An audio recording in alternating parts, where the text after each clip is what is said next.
In a situation that's spiraling out of control, the former Miami Heat guard Terry Rozier finds himself in a precarious legal quagmire that seems to be jeopardizing not just his career, but his entire future in the NBA. As the federal investigation into an alleged gambling ring expands, Rozier's hopes of reviving his professional career while awaiting trial have taken a significant hit, with a U.S. district judge recently denying his request to modify bail conditions. The implications for Rozier, and potentially for the Miami Heat, are profound. Before we dive deeper, let's hear from you, Heat fans. Where are you watching from today? What's your take on Rozier's situation? Drop your thoughts in the comments below. Rozier, now 32, is in a tough spot. His legal troubles have led to a $3 million bond that comes with strict terms, including a prohibition on contacting several players and staff members from his previous tenure with the Charlotte Hornets. This is a critical juncture for him as he seeks to get back into the NBA, and it's particularly concerning given the financial disputes he's embroiled in with the Miami Heat. His legal team argued for a relaxation of these conditions, but Judge LaShawn Hall wasn't having it.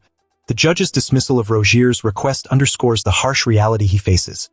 The road back to the court is fraught with obstacles. The fact that Rozier's bail conditions include such stringent restrictions means he's essentially in limbo, unable to connect with potential teammates or engage in any meaningful basketball activities.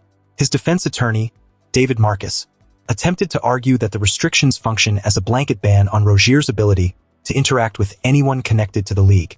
The suggestion that an attorney could monitor Rozier's interactions during practices and games was met with skepticism from Judge Hall, who emphasized the logistical nightmare that would entail.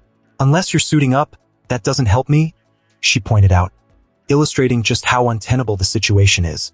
Adding to the complications, Rozier has already violated the terms of his bail by texting someone on the no-contact list.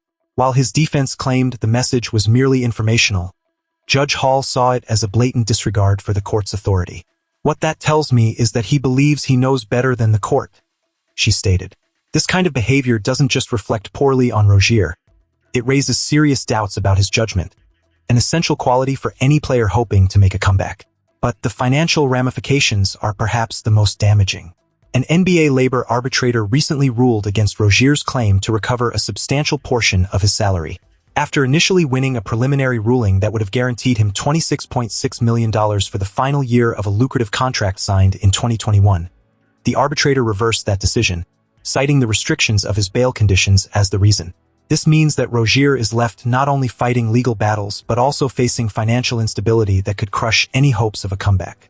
As it stands, Rozier's inability to connect with former teammates and interact with the league's ecosystem effectively sidelines him from playing in the NBA. His legal troubles have shut doors, not just for a new contract but even for potential opportunities overseas. Unlike some players who have sought refuge in international leagues or alternative domestic leagues like the basketball tournament or Ice Cube's Big Three, Rozier hasn't pursued any such avenues. Instead, he appears singularly focused on making an NBA return, possibly with the Miami Heat, though that seems increasingly unlikely. The implications of his situation extend beyond just Rozier himself. The Miami Heat, as an organization, may be keeping a close watch on these developments. While the current landscape shows that league executives are not inclined to sign Rozier, reportedly offering a hard no when asked about his potential, there's always the potential for a surprise. With his federal trial set for February 8, 2027, Rozier remains a restricted free agent in more ways than one, and the clock is ticking. If the Heat were to consider him once more, it would require a complete turnaround in both his legal circumstances and the perception of his reliability as a player. As it stands, his return to the court looks almost impossible under the existing conditions. So, Heat fans, what are your thoughts? Can Rozier overcome these monumental hurdles? Or is this the end of the line for his NBA career? Let's discuss in the comments below, and don't forget to subscribe for all the latest updates on the Miami Heat and the NBA.